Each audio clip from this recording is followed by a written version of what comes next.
আজকে আসতে পেরে খুব ভালো লাগছে। আমাদের সঙ্গে আসছে চুয়াডাঙ্গা জেলা ছাত্রলীগের স্বেচ্ছাসেবক লীগের সম্মানিত সভাপতি সৈয়দ ফরিদ আহমেদ, সাধারণ সম্পাদক হাফিজুর রহমান কালু, সদর উপজেলার স্বেচ্ছাসেবক লীগের সাধারণ সম্পাদক মাফি এবং আপনাদের কৃতি সন্তান এই গ্রামের পার্শ্ববর্তী গ্রাম গোয়ালমারির কৃতি সন্তান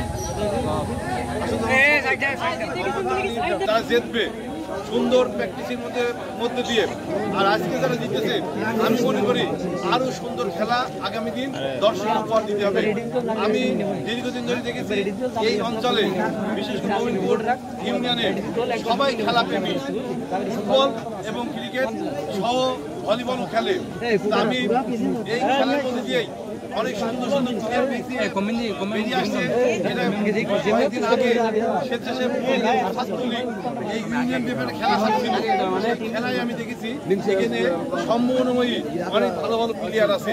তাই আজকে তারই ধারাবাহিকতায় এবং সেই খেলাদের স্বপ্ন পূরণ করার জন্য আলমগীর কিছুক্ষণ আগে বক্তব্য দিয়েছে আমাদের কোনো খেলার মাঠ নাই। যদি আমাদের এই খেলার মাঠটা খুব কষ্ট করে গ্রামবাসী 2 টাকা 5 টাকা তুলে এই মাঠটাকে লিজ নিয়ে তারা এই গ্রামের একটা সুযোগ করে দিয়েছে। তা আজকে আমি সবাইকেই বলছি, আজকে আমি যেটা দাবি এসেছে এই মাঠটাকে কিভাবে ধরে রাখা যায়। এর আগে মিনারুল আছে স্বেচ্ছাসেবক লীগের সাংগঠনিক সম্পাদক, সেও আমাকে বলেছে। তা আজকে আরো ক্লিয়ারভাবে শুনতে পারলাম বিষয়টা। তাই এইটা ব্যাপারে আমাদের সঙ্গে আরো নেতৃবৃন্দ আছে ইনশাল্লাহ। যেহেতু আমাদের মাননীয় প্রধানমন্ত্রী জননেত্রী শেখ হাসিনা তিনি চাই এই যুবক আগামী দিনের ভবিষ্যৎ, আর এই যুবকরা খেলার প্রতি মনোনিবেশ করুক, খেলার সাথে সম্পৃক্ত থাকুক। কারণ খেলার সাথে সম্পৃক্ত থাকলে মাদক থেকে তারা বিরত থাকবে, আর মাদক থেকে যদি বিরত থাকে এই যুবকদের দিয়েই সম্ভব আগামী দিন 2041 সালে উন্নত রাষ্ট্র করার। তাই আমরা সেই ধারাবাহিকতায় ইনশাল্লাহ এই মাঠটাকে যাতে ধরে রাখা যায়, আমি এখানে আমাদের নেতৃবৃন্দ তাদেরকে নিয়ে আলমগীর আছে, মিনারুল সবুজ আছে, আরো রাজ্জাক শাহিন যারা আছে আমরা আলোচনা করে ইনশাল্লাহ একটা ব্যবস্থা আমরা করব। আর এই খেলায় আজকের খেলায় অনেক খরচ করতে হয়েছে, সময় স্বল্পতার কারণে আমি এখানে বলতে পারছি না। তবে এটা আমি ওদের সাথে একটু শেয়ার করে নেবো, যতটুকু পারি ইনশাল্লাহ আমরা এখানেও শরিক হব। আর আপনাদেরকে আরেকটা জিনিস বলি, এখন একটা ক্লান্তি কাল চলছে বাংলাদেশের। আপনারা জানেন কোটা নিয়ে একটা আন্দোলন চলছে, আমরা কিন্তু সবাই কোটার পক্ষে। আমরা চাই এই কোটার একটা সমাধান হোক এবং সুন্দর সমাধান হোক এবং ছাত্রদেরকে মনের চাওয়া পূরণ হোক।